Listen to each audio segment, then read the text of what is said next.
Good morning. Happy, healthy, fabulous. And I'm Ro, your happy mindset coach. Today we're going to get off of forgiveness for just a little bit, and we're going to talk about how we make ourselves miserable.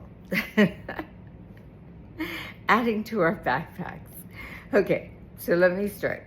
When I was in my mid-20s, I got this book, How to Make Yourself Miserable. And I read it, and I laughed and laughed and laughed.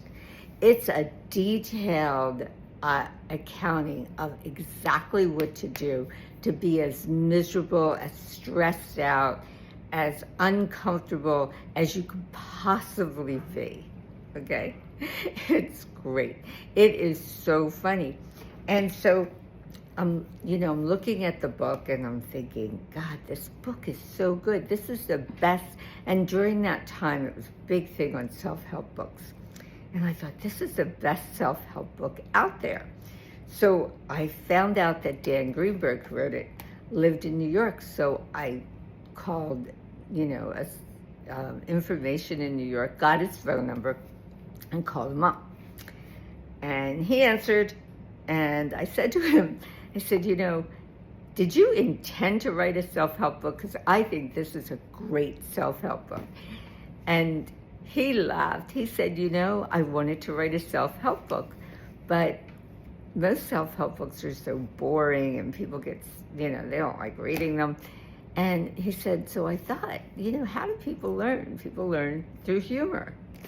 I love that. I thought that was fabulous.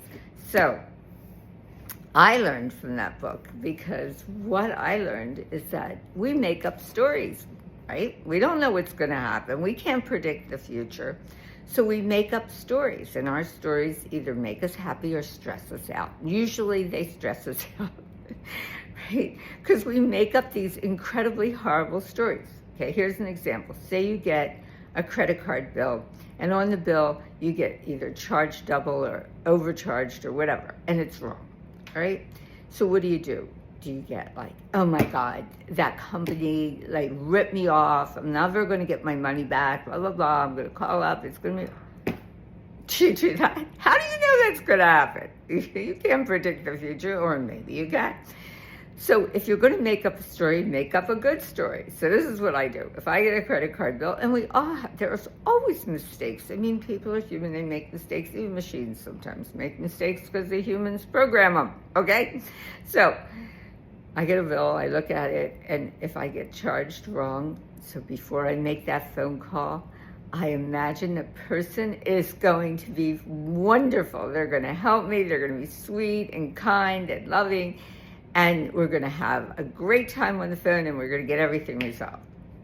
So what happens? So I go to make the phone call. I'm already expecting that person to be fabulous, right? So when they answer the phone, I'm all excited. Say, hi, my name is Ro, and I have this little thing on my credit card bill. I was hoping you can help me resolve it. I'm already excited because I know they're going to be fabulous. And guess what? They always are. They're always happy to hear from me, because I'm not calling upset and complaining. I'm calling to get something resolved. And I know they're going to help me because they're wonderful, right? Okay, so if you're going to make up a story, make up a great story, because you don't know which story is true. Who knows?